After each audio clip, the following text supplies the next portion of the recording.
What's happening? Good morning. Good morning, man. Let's jump right in. You and I had this conversation, and then you came into KT, and we were like, "Hey, have you had a chance to catch up, right, with your uncle, your family, mentor?" And we were talking about just maybe history doesn't repeat itself, but there's some similarities, right? Maybe there's a close cousin that's hanging out, and you're like, he survived in the 70s and 80s. Let me pick his brain. So let's jump in right there, because I know you were telling me about it before we went live. I said, yeah, let's talk about that again.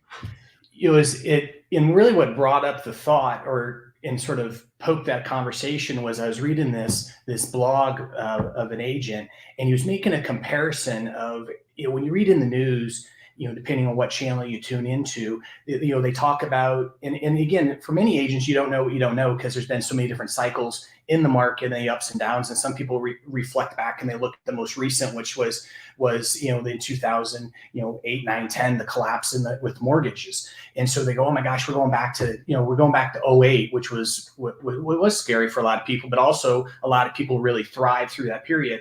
And he brought up the point of prices aren't going to bottom out. We're going to have some adjustments. We all know that, or many of us know that. But he went back to the late 70s and early 80s, and he talked about when rates were 8% and they spiked to 18%. And how did people react then? How did the market react then? So you had a decrease in sales volume instead of a decrease in sale prices. So prices still went up, but the sales volume it collapsed immensely. So as we were sitting at the bar there at KT, we were talking about it. I'm like, man, I need to talk to my mentor, my uncle. He was like a father figure to me. And I'm like, how did he survive? Because he was at the top of his game, and he was only like in year 3, 4 of his career. So I had that phone call right when I got back, and what he said is that what he knew is the pie was shrinking. The sales volume was shrinking. So he's like, how do I get the biggest piece of pie I can? How do I get my fair share or more of that pie? And so then he looked and he said, who's doing the business? Who has to sell? Who has to buy? So what they did was assumable loans. So what they did is they looked out and said, okay, who has assumable loans? And then they found the products that they could blend and match with that assumable loan. So in their scenario, he'd go out to a lot of the local banks and they would be able to wrap that in. No different than today. Just be creative on who's lending, who's being creative on the lending side, and what's a piece of the market as well. But they're able to blend those, and that's how they were able to really dominate the market and survive. I mean, there's always a way, right? There's always an opportunity. Do you think? To his advantage, you said early on, so he really didn't develop any bad habits. He didn't know any better. It was just like, okay, this is the game, and just let's figure out how to play the game to where I can win. And as not everybody has that type of fortitude or mindset like you do, right? To go back and give me some examples. Let me really think through this. Do you see right now agents that are getting into the business maybe have a leg up advantage because they're not conditioned to the way things have been through the unicorn years over the last 2 or 3 years? Do you kind of see that could play into their advantage because they don't know any better? Absolutely. You don't know what you don't know. And so what I look at back when I started in 94, I'm on my 28th, 9th year, whatever the math comes to. May 9th, 1994 was my first day. So what I look back then is we didn't have the coaching. We didn't have the tools that were shared at scale of what we have today. So when I look at Ron as my mentor, he just looked at what is survival. He was so clear on where he wanted to go that every day he put in the time. And so what he knew is that there was days where he could be the CEO for 2 hours, but then he had to go be an agent for 4 hours and then go back and put his CEO hat on. So he knew when to be working in the business versus on the business. And there wasn't really a blueprint or a book that was shared. Unlike today, there's so many people that are sharing and having platforms like yours. I remember in like 90, I don't know if it's 96, 97, there was a gentleman that stepped out of corporate America, and he was working for ConAgra at the time, which is a big corporation in our area, and he got into the business. And he approached it as a business. That was the first person that I actually looked and I said, wait a second, like he's actually running this like a corporation. I was just seeing some of the different processes and things he was doing. And it was fascinating because it has some similarities to us, but we were bootstrapping it. I mean, we were just working really hard, and it really opened my eyes to that. And I think that there's a lot of people today, whether they step out of corporate America or wherever they're coming from, if they have the right structure and the focus, there's plenty of opportunities in the business. It's just a matter of, again, who needs to buy and who needs to sell. Yeah, getting to the have tos, not the want tos. And so for you, you know, you're very strategic, very analytical, looking at the data, looking to see where the opportunities are.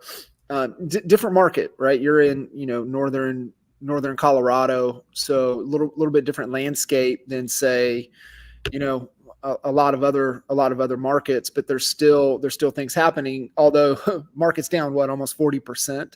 Yep, we're at 38% sales volume decrease. And so, looking at numbers, just yesterday we did our market trends update, and we're like, okay, who's buying, who's selling, like what's going on? And for us, we looked at is it's people that aren't affected by interest rates. It's the people that are paying cash. It's the people that are downsizing. So that's where our whole focus has been, is who's doing the deals. And so when you look at 36.7% of all homes in the nation are paid for. 58% of all homes in the area have more than 50% or greater in equity. So when you look at some of those numbers, you don't run ads for first-time home buyers. So you got to be careful on how you do the business, but also it's how do it's also your messaging. How are you approaching it? I was watching a webinar yesterday, and they said, and one of the things he said is don't dress. You every day you show up and you dress for the job you want, not for the job you have. And it's just, you got to show up and play the part, but know where you're going and being clear. Yeah, no, it's such a great point. And I think that ties to something, I've been spending some time diving into, going through Rob Dial. We had him on the show a couple of weeks ago. He has, mindset podcast, and his new book just came out called Level Up. And started it this morning. Yeah, it's so good. I mean, it's to me, it's confirmation of what we've been paying attention to for the last 20 years. And he really summarizes a lot of things really well in there. And he talks about the, talks about fear, he talks about identity, talks about purpose. And that's kind of the trifecta, really somewhat along the lines of what Ed Milet talks about, of raising the thermostat. And I think, for a lot of agents, if they maintain the thermostat setting that they've had over the last 2 or 3 years, they're not gonna survive. They're not gonna make it. And they've got to be willing to change the thermostat and understand what it takes. Just like what we talked about at KT, our business is the airplane, but we're the pilot, and who do we have to become to fly the airplane in today's conditions to get where we want to go? Like what you were talking about with your uncle, he was clear on what he was, where he needed to go and what he needed to do to be able to get there. But to that point, with what Rob talks about in there, he talks about identity. And it's just, to your point, is, show up for the job you want and behave and think as if you were that person. And so if you're, on a track to earn, 250,000 this year, but you want to make a run to $1 million, how do you have to show up? How do you have to think? What time do you wake up? What conversations are you having? What, information do you need access to? You start thinking through, and it's the whole perfect day exercise that, Frank Kern, that we learned from Frank Kern so many years ago. But the little twist that Rob puts on it, in the identity chapter, is he puts on in there, try it on. He goes, I want you to go try it on. And he talks about, Jim Carrey and, be who you want to be. It doesn't mean, who you were yesterday. It doesn't mean who you have to be today. And if you want to be that real estate agent that's making $1 million in revenue per year, how do you have to show up? How do you have to think? What questions do you need to have? Who do you need to have access to? Who do you need to be, having conversations with? And it's just a great reminder. And I believe that, to Ed's point, if you're not willing to raise the thermostat, I don't know, you're not going to survive in this game over the next 6, 12, 18 months. I agree, and I'm always an optimist to a fault, but also you have to be real. And there's times where there's sprints, and there's times where you can be in the business and working on the business and growth. But again, you have to be really clear. You always talk about knowing your numbers and knowing, like, okay, how am I going to be able to sustain? I think we're going to be in it for we have a tough 18 months. And tough meaning that it's not going to be easy. There's not going to be deals falling out of the sky. You have to be able to show up in every opportunity. You have to be able to put your best foot forward and convert at the highest level. So now more than ever, it's a matter of leading by example. It's a matter of vetting your people. It's a matter of making sure that they're following every step that you've trained them to do. And if they're not in alignment with your goals, maybe it's time that you split ways. Maybe their goal is no longer in alignment with your goal. And so I really feel like you have to be really clear on, okay, what is it going to take from now till January? So for us, it's our words always are, the theme right now is momentum. Everything we're doing right now is momentum for first quarter. We need to continue to build the pipeline. So as we're working on the pipeline, and today's business is small, and we're looking for today's buyers, sellers. Now what we're doing is we're going to, what's our 3 to 6 months look like? And how do we advance them? How do we advance our 6 to 12 months? Because we still got to eat first quarter and second quarter. So Sure. How do we continue to? So our focus last week was all 6 to 12 month. Now all of a sudden those 6 to 12s moved to 3 to 6. So it's all moving them forward. But we also have to understand and be clear, who's our target audience and what problem do we have to solve? If we can solve a problem, if we could speak the language, now all of a sudden we have an engaged a conversation and client. And that's really about the conversations. You talked about, we talked about it at KT about always thinking like a marketer. We have a marketing agency. How are we marketing? Everything you put out has to have a call to action. I was talking to Alex the other day when we were talking through on some things for our YouTube channel. And he's like, you have to tell them exactly what to do. You have to say, push that button. You have to say, for a free list of this, for your Relo guide, whatever, click here, go there. You have to tell them. And it sounds very simple, but that's how you get engagement. It's like, they talk about whether you're on YouTube or whatever your different things you're trying to do, is you have to ask them a question and have them put it in the comments. And then when you answer the question, it's with another question. Again, it's like, how are you communicating with your audience to grow? And that goes the same with your team. What are the different things? What are your daily regimens that you're doing to inspire your team and lead by example? Absolutely. There's a lot of great nuggets in there. And I love that. I think, and I was talking with Blake a couple days ago, and Myrtle's down about 30%. I think he said that they're down. They're not that far down, but they're down. And he was just talking about his team, and half of them are getting it, and they're adapting to the current landscape and environment. And his big push is kind of what you were talking about, is let's make sure we're only focused on the things within our control.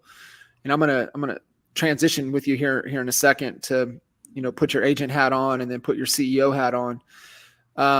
But he said something that I think is really, really important, and I think this also goes back to being a marketing agency. Head of marketing, you got to think about who is our target audience, and then what is going through their head. Think about Blake is the biggest conspiracy theorist on the planet that I know, right? But he's also been right more than he's been wrong. And so I always joke, if I want the truth, I go to Joe Rogan and Blake Sloan to get the truth. And he said, I want you to think about, and he goes, this is what I'm talking to my team about, is that you have to think about the consumer and what they've been conditioned to for the last 3 years, for the last 4 years. And he think about this, look at your consumer, and this is part of the ideal client target audience profile, is what are they consuming? What are they watching? Where are they at? What are they reading? What are they consuming? And so once you know your audience and you know who they are, you know what frame of mind they're in. And he said, just with inflation and he knows his demographic, he knows his clientele, and he knows what they're thinking and what they're going through. And I think that's part of being a great marketer, is being able to get into the head, because really, I like to use, and Kevin, you and I've talked about this, I like to use with marketing in our message to market match, is we're just joining the conversation that's going on in their head. And if we can join that conversation, then we can be a part of it. And then we can interject questions to find out their desires and find out their problem, so that then we can craft our offer to help them solve whatever it is they want to solve. And I loved what you said just a second ago, and this is really important to emphasize for everybody listening in. The have-tos are people that fall within the categories of life, but also those that have equity, that have cash, that also are looking to downsize. And I think, knowing who is buying and who is selling, and then what's going on in their head, and then how do you start to craft your message to join that conversation, is so critical, so critical. I want, because before we came on, you talked about time allocation and what hat you have to wear at what times. As an agent right now, put your agent hat on. As an agent, where do you need to be thinking? Where do you need to be, consuming? What activities do you need to just be focused on, and not focused on the bank account, because that doesn't get you anywhere. That's the result. Like where does that initial activity, the daily focus within your control, where does that have to be as an agent right now? Well, I think you first have to see within your market what's happening. So in our market right now, what we know is that obviously the best thing to have is listings.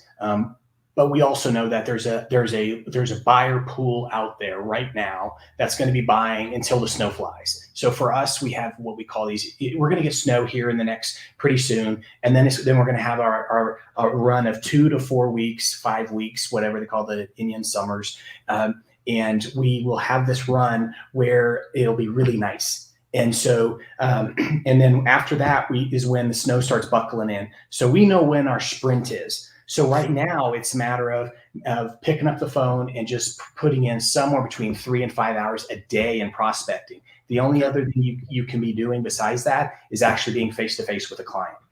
So it's having your elevator pitch. And this goes to whether you're calling your sphere of influence or you're out there doing cold calling, whatever it is, you got to be calling. But I always tell our agents there's 3 different elevator pitches, 3 different conversations. When you're talking to somebody, you're going to identify them prior to talking to them that, okay, they're renting. So you want to tell a story they can relate to with an outcome they desire. So you're going to talk about, get them to talk about real estate, understanding that they could be a first-time home buyer, they could be a move-up buyer, or then they have 2 because of a seller, or they're perfectly happy in their home, and you want to talk to them about the investor opportunities. Okay, but if you get them engaged, you can now share a story about a client that you were working with recently and that had a big win and how they benefited.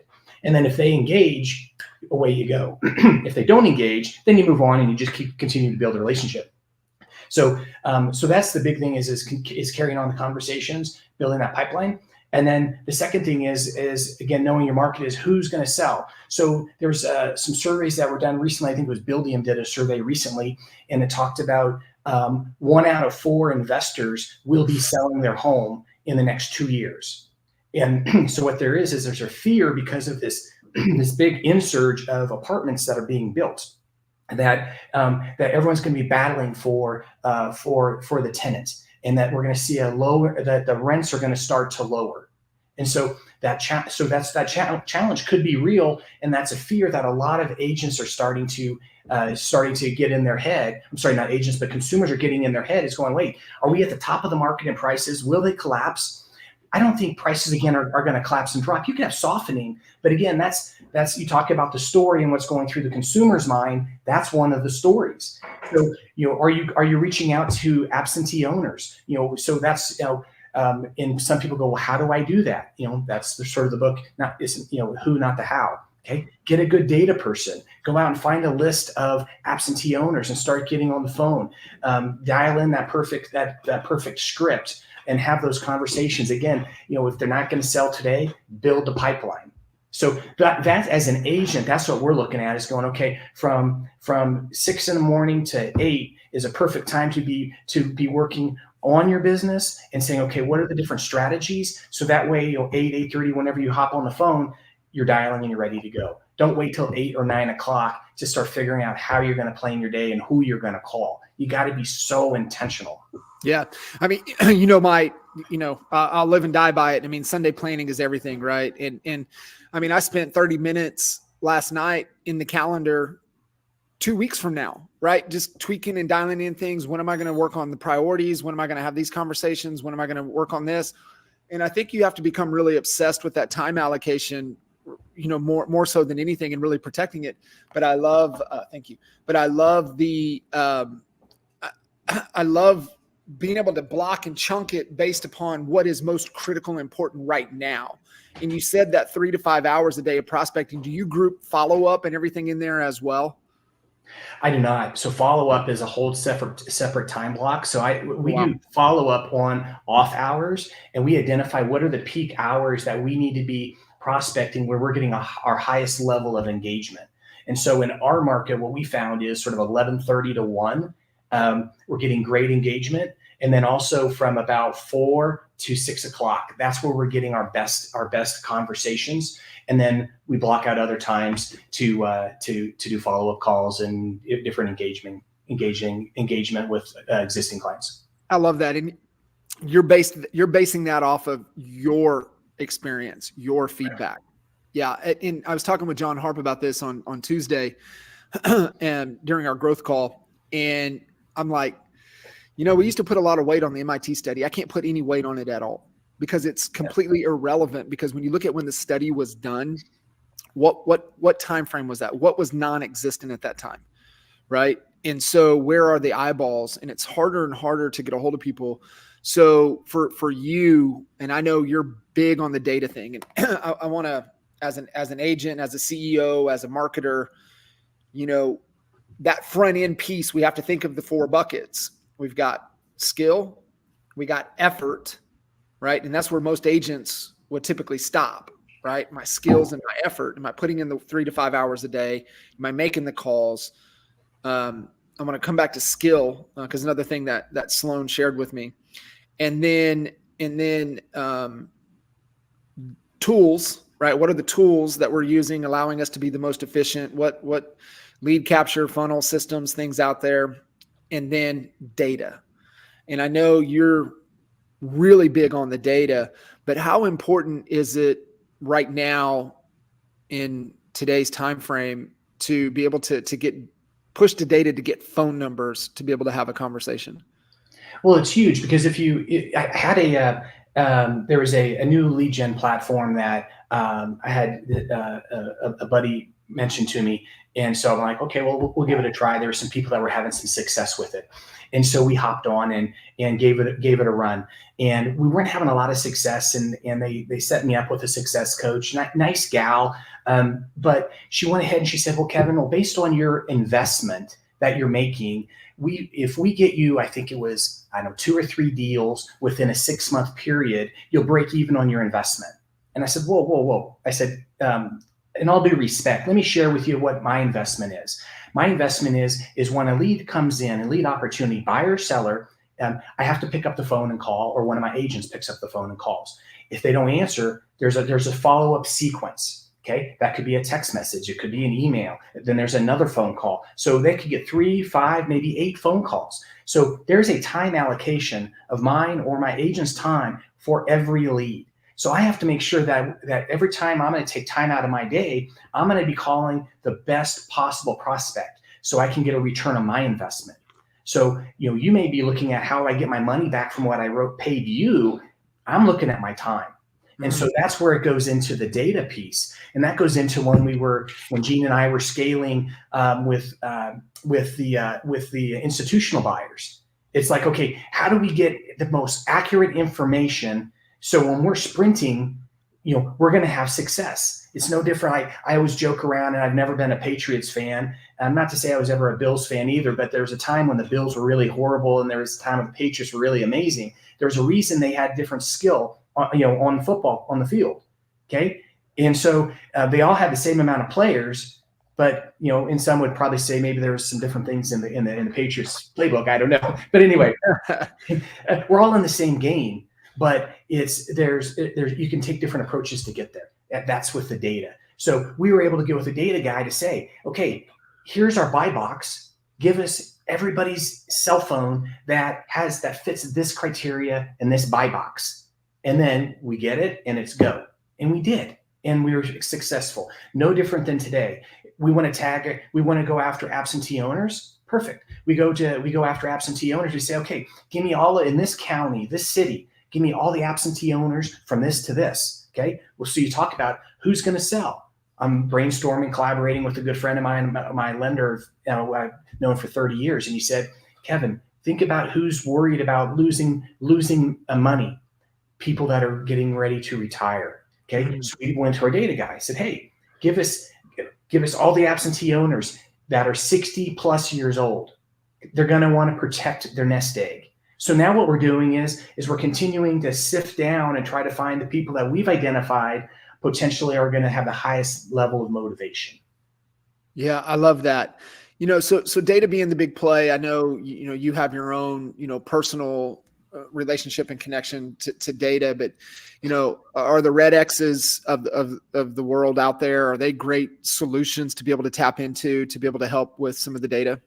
Absolutely. There's several of them out there. Red X is probably the most common one because it's rather affordable. You can filter through. It's very user friendly for the agent, so they can go in and put their own filters in. There's a dialer that's connected to it. They even have scripts. They have different training. So for agents that are new to that pillar of lead gen, that's the route I would go. We tried, I think, 4 or 5 different ones, and honestly, they're all very, very similar. In general, and similar features, similar fee structure, and similar results. I would agree. Yeah, I would agree. The reason I would push people to Red X, because you know us, right? We were never married to the company. We just wanted the results. We just wanted the best data possible.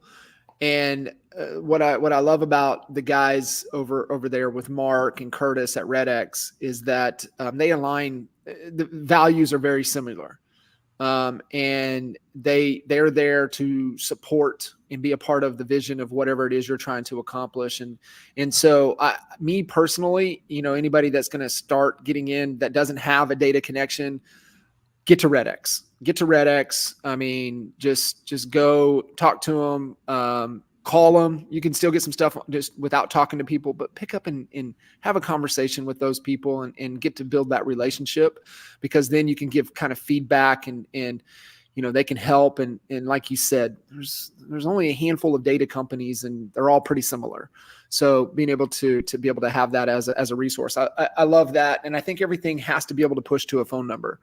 And then the engagement has to lead to a conversation. So what are you as an agent doing, daily? Like you said, getting phone numbers and having conversations needs to be at the forefront. I'll circle back to some other resources in a second, but let's kind of shift over to that CEO seat. And, you guys listening in, if it's just you're in a lot of buckets, you wear a lot of hats, and being head of your company, CEO of your company, is one of those hats and one of those responsibilities. However, that doesn't mean that you're wearing that hat 40 plus hours a week. I mean, literally, we're talking an hour or so a day you can get away with in that CEO seat, and you can probably bunch it and stack it throughout the week. That's why I love, Sunday planning. It's 168 hours throughout the week, and you can kind of time allocate where it makes sense based upon where you're at in the season of your business and season of your life and season of the market. Like you had mentioned, you know your market, you know when it's time to sprint. And so, I'm going to set that CEO hat over here for a minute, and I'm going to, put my agent hat on for the time being. And it's the other reminder too, Kev, is that in the game of real estate sales, working with buyers, sellers, attracting agents, there is nothing that moves the needle in the bank account faster than you selling houses in production. And Absolutely. yeah, I mean, Well, so and there's a lot of agents out there. I've been there in the whole growth of your team and agent attraction piece of your team. But you also have to, especially in the state of the market today, the biggest thing that's going to get agents' attention, whether you're growing your team, you're building a partner model, is going to be you winning and succeeding. When they take notice and they see your name out there on properties that are being sold, when they see your wins and victories shared on social media that you're winning, they're going to start paying attention. They're going to start following. You may not know it, but you'll be able to see they're paying attention. And so that's where I'll caution people and that's what we're looking at when we look at growth and growing our team, is right now we're letting the market sort of shift and filter out some of the agents that aren't winning because of effort. We're going to let that shake out a little bit and then reevaluate in first quarter. But right now we're sprinting because we want to get our share of the market. And so when I'm wearing the CEO hat, I'm saying, okay, what's moving the needle? Where are we getting our gains? Where are we having our conversations? And then identifying that. And then we're layering in our messaging. Same thing with our social media and different marketing things that we're doing. What are people engaging with? What are people consuming? And so that is really important. And a lot of people get so overwhelmed about, trying to, I was one of them, and I still catch myself at times. And this, I try to perfect everything before I pull the trigger. And all it ends up being is procrastination. And it's like, so now we're pulling the trigger faster, and but also inspecting things. I'm having a lot of little sprint calls, rhythm calls with the team, with the marketing team, and just having a lot of transparency and so we can continue to have clarity on where we're going. We were always looking at 1-year plans. Right now, we have a 90-day plan with 30-day sprints, period. And that's the mentality we have. I love it. I think it's so critical. And like you said, kind of setting the pace to sprint through December 31st, but setting the pace that you want to maintain going into, Q1 of 24 is so key.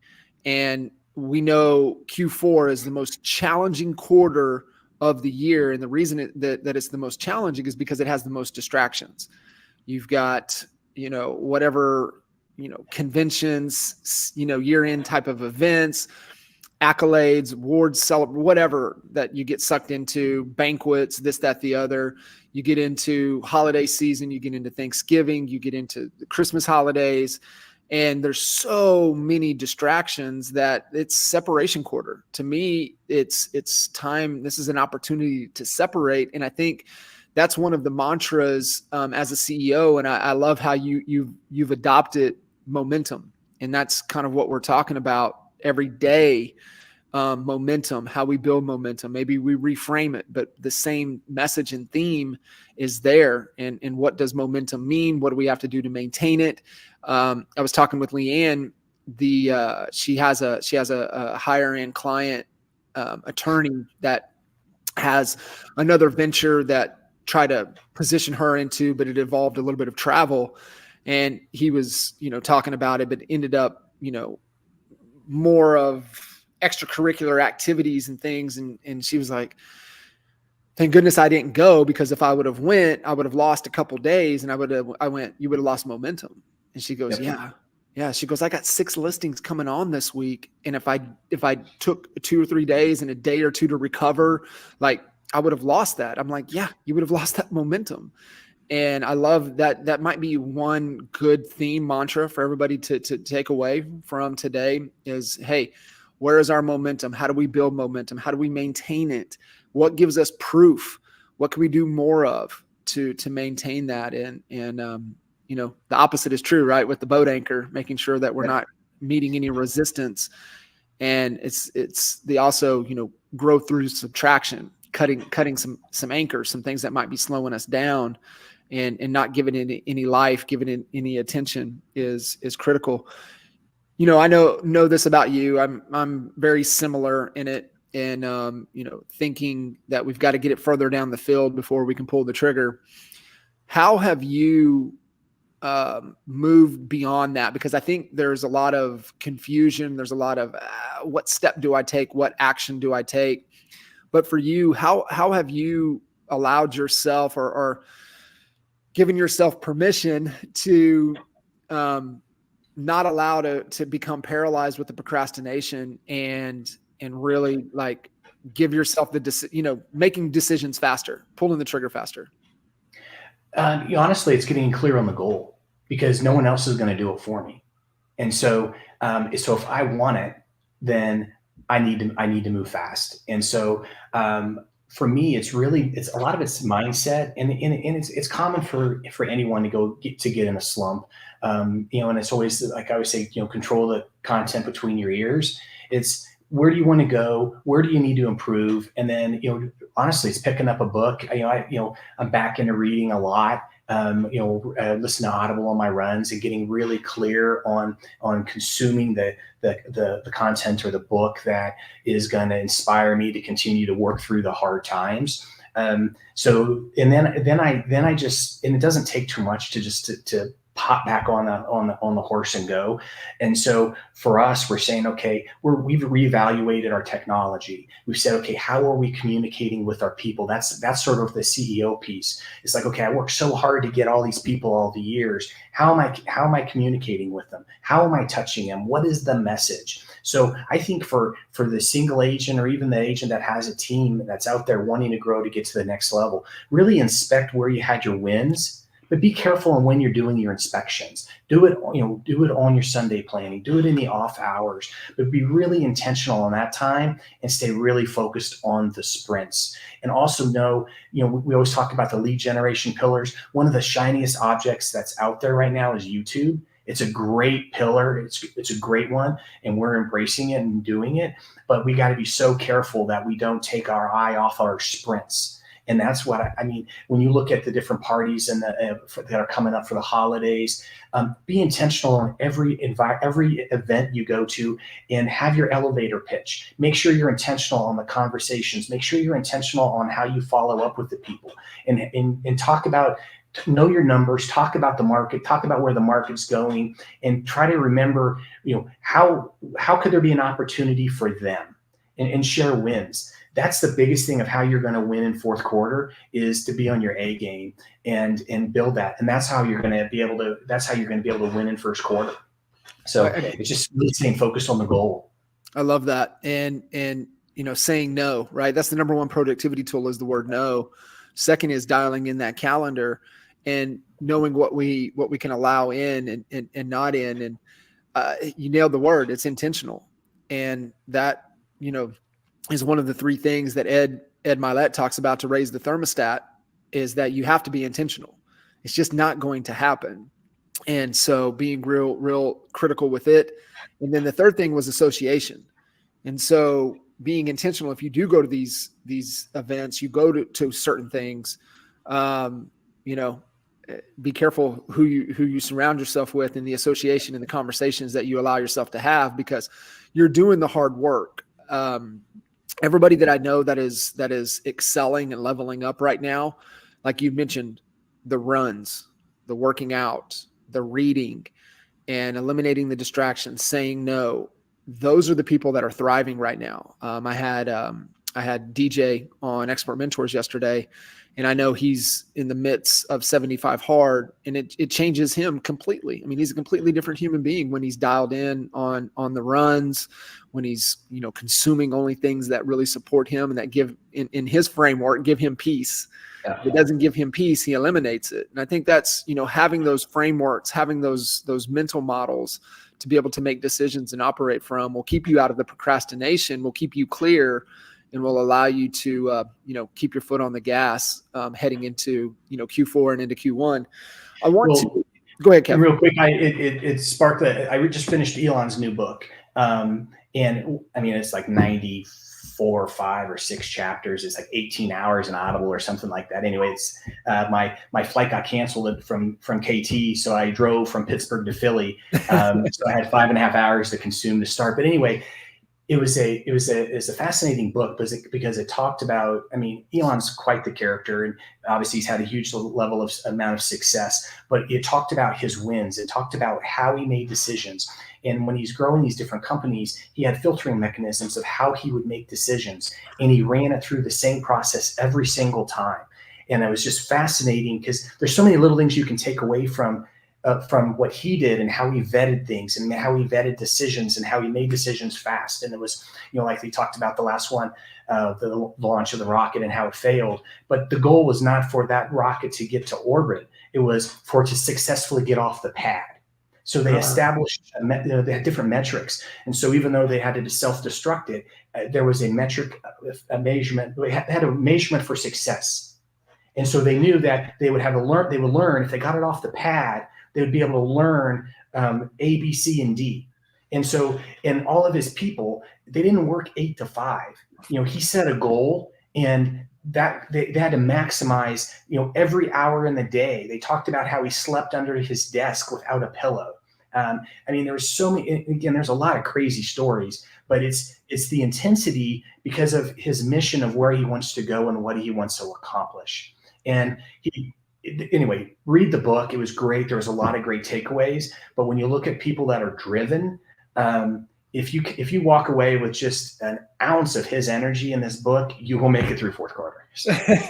I love that. So besides diving into Elon's book, where should people, agent hat, CEO hat, where should be people consuming, paying attention to? I mean, I think keeping current matters is a must. What else should both agents, head of companies, doesn't matter, you need to be consuming and paying attention to? The simple one is like you said, Keeping Current Matters is a great platform because, you got 30, 40 minutes when Steve Harney's back on now, which is great. As far as, he's the one putting it out now. Know your numbers, because in conversations, people can't call bullshit on when you know the number. People can talk this, but when you can sit there and say, well, it's interesting because 37% of all homes owned have no mortgage. It's interesting because of this. You know the numbers, and people are then going to pay attention. I love the book. Probably one of my favorite books of all time. I always talk about is Tell to Win. Tell a story they can relate to with an outcome they desire. Because it resonates. Because again, you're not bullshitting people. You're telling the truth. You're actually trying to help them. So the number one thing is really getting clear on where you want to go. And then there's so many great books, the who, not the how. There's so many great books. Traction is a great one for those that are trying to grow their company. We looked back at our 2016 numbers when we were going through our quarterly planning, and I found the 2016, and our average sales price back then was like $223,000. Our average sales price today is $565,000. Okay? Things have changed a lot, but the basic fundamentals of selling have not changed. So again, consume, inspect, and measure everything. Yeah, I love that. Kevin, fascinating, conversation, and really what these agent to CEO conversations are all about. And it's the things that, from clarity to, not losing sight of the vision, knowing the destination, knowing where we're trying to go, how to think better, how to solve problems, have those filters, being able to identify within the business model, knowing ideally, who the target audience is right now, right? Who's the ideal client in today's market, and what resonates with them? What are their desires? What are their pain points? And how can you create a path for them to, achieve those in less time, with less effort and less sacrifice? And that's what makes us more valuable than being really strategic about it. And, the framework that you gave, hey, we got a 90-day plan, but we're sprinting every 30 days. That is a strategy. And the strategy is solving the right problem. So when you're working in those tighter windows, it allows you to stay focused on the biggest issue, the biggest challenge, the biggest constraint that you have in your business. And And, when you distill it down within business, it's real simple. It's traffic. Are you getting enough traffic, getting enough opportunities? Are you stuck on conversion? Are you having a struggle converting? Or when you do get a client, are you having a challenge to fulfill on the promise you're making them, essentially getting them the result they're after? Because that's all people care about. That's the only reason that they want to do business with us, is that we can get them a result. We can solve their pain, or we can get them close to their desire. And I think when we distill it down that simple, what are we doing? Are we doing the things to create a conversation so we can find out if they're the ideal people that we are qualified to help solve, and then we help them solve it with with our process to be able to do it. But the most important, you nailed it. It's the who. It's the who, not how. Being able to surround yourself with the right who's, the associations that we have, which will change the thermostat for us. And, making sure, even if we are that agent in production, you still have to wear the CEO hat of how am I leading, and how am I leading myself every day. And it doesn't matter where you're at. I mean, if you're an agent, you can lead up, you can lead sideways, or if you do have that CEO hat on, I mean, you can still lead from any direction. And I think that's just the type of the mindset and the thought process that we need to have, and focus on the things within our control daily. You have to be exactly. You have to be able to make decisions. You have to, in this market, you have to make decisions quickly. You have to help people make decisions. And so when you're clear on and identify what the goal is of the client, and then you're prepared to help them make decisions based on getting to where they need to go, they're going to see that in your eyes. It was like when I started in 94, I had an older gentleman, he was in his 80s, and he told me, he's like, Kevin, the number one goal is do enough deals so you have enough money in the bank so you don't have fear. Because when you're with a client and you have fear that you need to sell that home or their home more than they need to sell or buy, they're going to see it in your eyes, and they're going to know, and you're not going to win. So he said, don't have fear. Know the story, know how to win, and get them where they want to go. And I mean, that was in 1994, and this gentleman was 82 or 3 years old. His name was Ernie Austin. Great guy. It reminded me of Mickey on Rocky. But it's like, so again, the game has not changed. We have to just stay focused on what we want to do, what we want to accomplish, and we will get there. So. Yeah. Love it. Well put, brother. I appreciate you jumping in, adding a ton of value, and make sure you guys give Kev as much love as you can and connect with him. Kevin Sales CO everywhere, and we'll catch you guys on the next episode. See ya. Great. Thanks, John.